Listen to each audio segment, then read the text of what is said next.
informal, so you don't worry too much. I'll make it formal right now. Okay.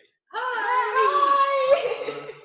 I'm Carrie. I'm Natsu, and we are your doctoral webinar coordinators. And today we are joined by our friend Ikuya. Could you tell us a little bit about yourself? Yes, so I am Ikuya. I just came back from Japan from my field work. I was there for about 6 months. And you are a PhD student at Oxford, and you're studying EMI, is that right? Oh, yes. Yeah, thank you for adding the introduction. Yeah, so could you tell us a little bit more about your PhD research? Oh, sure.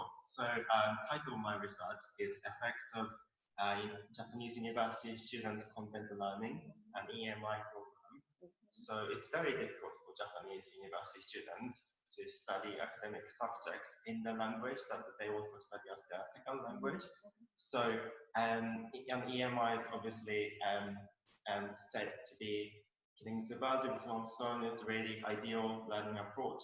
However, a lot of students actually struggle linguistically, also adapting to new environment and everything is English. So I'm trying to understand, despite that, if students can actually study effectively, and how they learn differently depending on the language that they use, EMI and GMI. And I luckily had ideal learning environment, ideal class conducted in EMI and GMI. So I'm comparing them. That's my study. And how did you decide on this topic? Actually the research side that I'm conducting my study is where I also did my undergraduate study at. And when I first took my first ever EMI class, I was really confused, and it was really difficult. So I just wanted to know if you can actually study, effectively. I see. So for your PhD, you compare the learning outcomes in EMI and JMI classrooms. What kind of difficulties did you encounter in designing the research? Okay, so when I got the syllabus from both a Japanese medium teacher and EMI medium teacher, they said on the paper that it's exactly the same content, exactly the same teaching. However, when I actually went to the field, when I actually looked at an actual classroom in person, I realized that there are so many differences that could not have been explained. So it's obviously, it's really nice to look at all the differences across the classrooms qualitatively.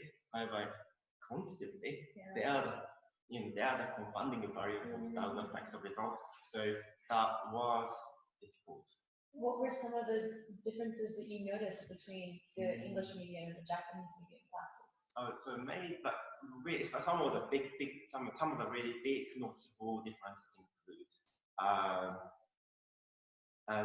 obviously like different languages that they use, and also like slides the teacher use, and some of the like really small tests that they sometimes distribute in class, and like some of the minor very small differences would include like availability of tutor. Like tutor could only speak Japanese, then EMI students could not have a tutor for their class. So how did you deal with these differences once you were in the field on data collection? There's no solution, obviously. That's the reality. That's the reality of EMI. So I just had to admit it. But then, as long as you explain it, I mean, that's the beauty of conducting EMI research, I suppose. It's all very naturalistic. I'm sure you'd also encounter difficulties. Well, the students are aware of the differences between EMI and that's a good point. Actually not. Because they're really engrossed in their own classroom, so they don't have any perspective than themselves. Right. And we can't conduct an experiment in a laboratory where we have the exact same things in two different languages. So we have to take all of these different factors into account. I see. Definitely. It sounds like you must have had a very good relationship with the teachers, because this required a lot of access. I know a lot of PhD students struggle to get access to these participants. Would you talk about how you contacted the teachers and how you ended up getting this level of access? Yes, so initially, some of the teachers are a bit reluctant because what I'm trying to basically achieve is comparing the learning effect, comparing how effectively they learn, depending on the language that they use. So it can undermine, it can do harm on their reputation of university. So obviously, it was difficult, but as I explained why this research is needed and the context of EMI and that, I suppose, my passion as well. And so then for your data collection, you had elements of classroom observation. Did you also have interviews or a questionnaire to talk about that?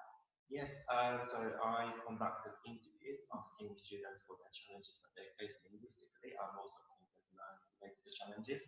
Also, I interviewed students and teachers.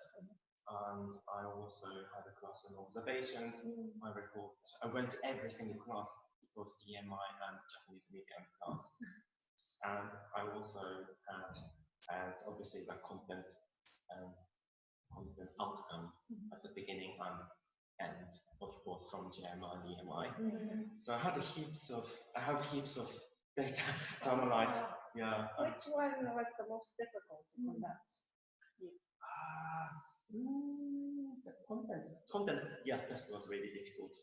Yeah, obviously because you have to distribute at the beginning, at the end of the one term to see how much they learn, and if they learn differently, I would have been a bit saddened that one group is not performing as well, right? Yeah, I see. How did you develop that content test? Because it has to be the same content test, but the language is different, and so inevitably that affects how you develop the test. Could you talk about that? So the content test was developed by the content teacher who knows all about chemistry, who knows about the discipline, and then that test initially devised by the EMI teacher was translated into Japanese. So I really prioritized authenticity. I could just develop some multiple questions, but it's obviously not good. And also pilot that test as well with students who have taken the course previously. So obviously you can't validate, but pilot. Okay, do you have any advice for students just starting their PhD? You've done all those fieldwork and research design and so on. What is your advice? Oh, that's so difficult. That's why we asked you. Helpful. Yeah. I suppose having knowledge about both quantitative and qualitative approach would really help you, because if you only know one aspect of research method, then basically what you can do in your research could be very limited. So I guess we aren't methodologically equipped to be doing research. Seems like good advice. Yes, definitely. Yeah, thank you your very knowledge much. of research Thank you. methods. Yeah, Thank you for so having much. me. And thank you for watching us. See you next time.